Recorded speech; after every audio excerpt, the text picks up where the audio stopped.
வரலாற்றிலே தமிழ் திரையுலகத்தை பற்றி குறிப்பிட வேண்டும் என்று சொன்னால் அதில் நிச்சயமாக ஏவிஎம் நிறுவனத்தை பற்றி குறிப்பிடாமல் இருக்கவே முடியாது. மெய்யப்ப செட்டியார் என்று அன்போடு அழைக்கப்படக்கூடிய, இன்னும் சொல்ல வேண்டும் என்று சொன்னால், அவரை எல்லோரும் அப்பச்சி அப்பச்சி என்றுதான் செல்லமாக மரியாதையோடு தைரியமாக அழைப்பதுண்டு. அவருடைய மறைவுக்கு பிறகு அந்த பொறுப்பை தன்னுடைய தோளிலே சுமந்து கொண்டு திரு சரவணன் அவர்கள் இந்த நிறுவனத்தை எப்படியெல்லாம் கட்டி காத்திருக்கிறார் என்பதை பற்றி அவரோடு நெருங்கி பழகி இருக்கக்கூடிய அண்ணன் முத்துராமனாக இருந்தாலும் சரி, நம்முடைய சூப்பர் ஸ்டாராக இருந்தாலும் சரி, கலைஞானியாக இருந்தாலும் சரி, நம்முடைய கவிஞர் வைரமுத்துவர்களாக இருந்தாலும் அவர்கள் பேசுகிற போது பல்வேறு செய்திகளை எல்லாம் குறிப்பிட்டு சொல்லி இருக்கிறார்கள். நம்முடைய சரவணன் அவர்கள்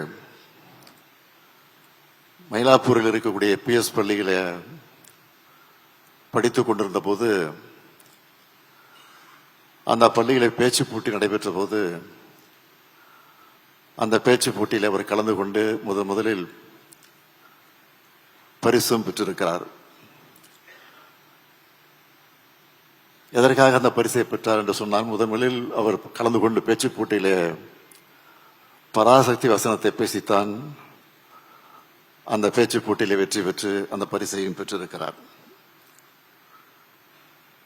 1967ஆம் ஆண்டு அறிஞர் அண்ணா அவர்கள் முதலமைச்சராக பொறுப்பேற்றிருந்த போது,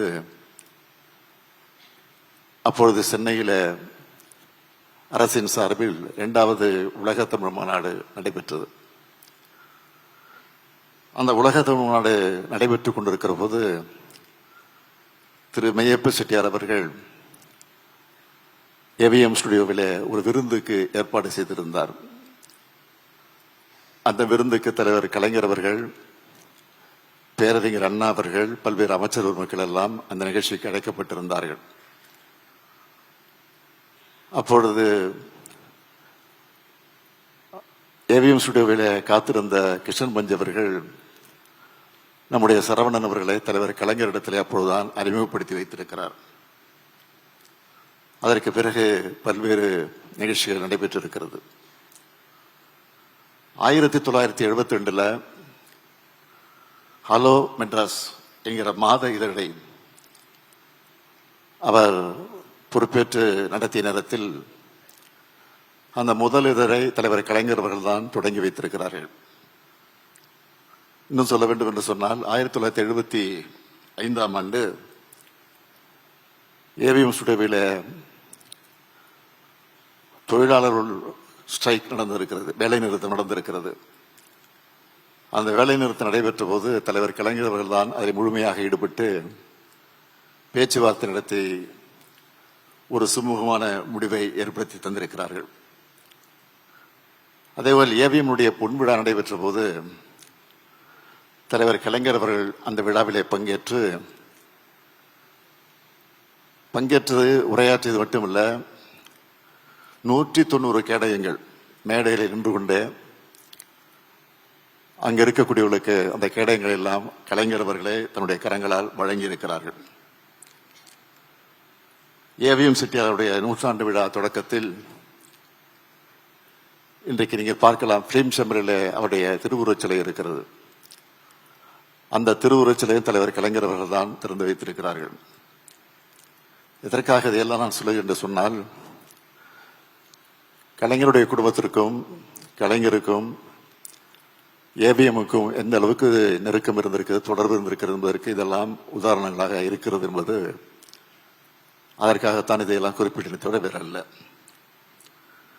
நான் சென்னை மாநகரத்துடைய மேயராக இருந்தபோது கடற்கரை பகுதியிலே நடைபயிற்சிக்கு செல்வதுண்டு.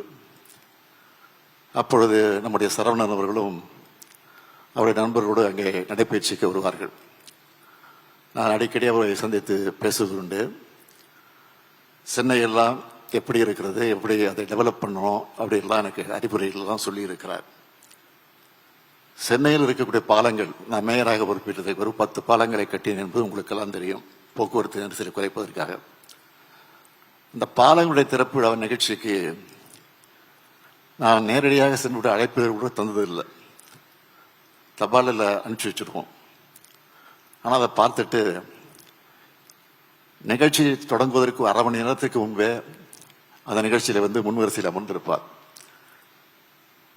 நான் ஆச்சரியப்படுவது உண்டு.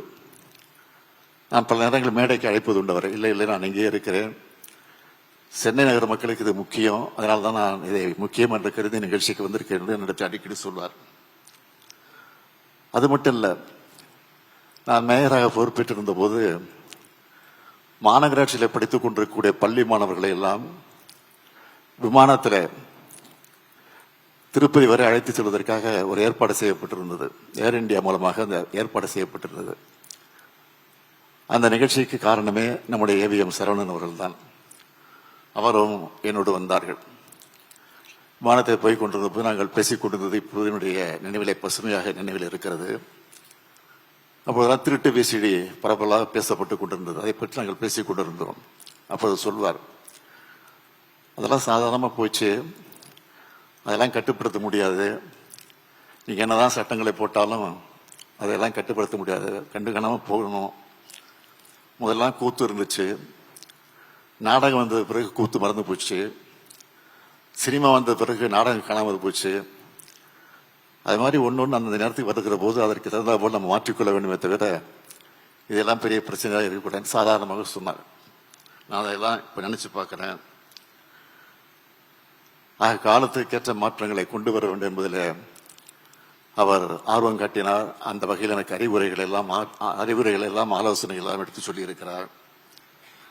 2006 அவருடைய அஞ்சல் தலையை தலைவர் கலைஞர் அவர்கள் தான் வெளியிட்டிருக்கிறார்கள். அதே போல 2023 இதே ஏவிஎம் ஸ்டுடியோவில் ஹெரிட்டேஜ் கார் அவருடைய கண்காட்சியை நாங்கள் வைத்திருக்கிறோம், நீங்கள் வர வேண்டும் என்று என்னை கட்டாயப்படுத்தி அழைத்தார்கள். நான் உடனே வந்த நிகழ்ச்சிக்கு நானும் கமல் அவர்கள் வந்தோம். அப்போது ரொம்ப நேரம் அவரோடு நான் பேசிக்கொண்டிருந்ததான் நான் நினைச்சு பார்க்கிறேன். அது மட்டும் இல்லை, 2006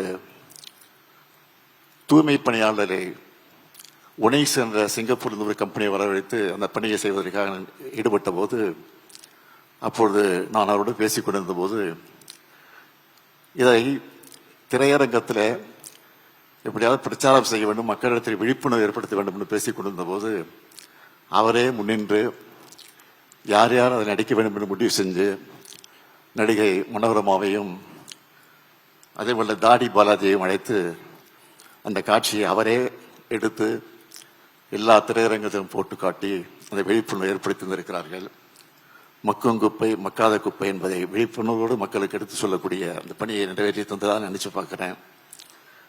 இந்த நேரத்தில் நான் நினைச்சு பார்க்கிறேன், நீங்கள் அந்த புகைப்படத்தை பார்க்க, அந்த படத்தை பார்க்கலாம். கை கட்டி நிற்கிற அந்த காட்சி, எல்லாரும் கை கட்டுறோம், ஆனால் அவர் கை கட்டி நிற்பது தான் இன்றைக்கு ஃபேமஸாக இருந்துட்டு இருக்கு. அது இன்னைக்கு நினைச்சு பார்க்குறோம். இது பயத்தின் காரணமாக இல்லை, அன்பின் காரணமாக, பாசத்தின் காரணமாக அந்த கைகட்டி பார்ப்பது. இன்னும் சொல்ல வேண்டும் என்று சொன்னால், அவர் கைகட்டுவார்னு சொன்னால், நம்ம எல்லாம் அவர் பாசத்தோடு நம்மை கட்டி போட்டு வைத்திருக்கிறதற்குத்தான் அவர் கைகட்டி இருக்கிறார் என்பது காட்டிக் கொண்டிருக்கிறார். ஆகவே அவருடைய புகழ் வாழ்க வாழ்க வாழ்க என்று சொல்லி முடிக்கிறேன். வணக்கம்.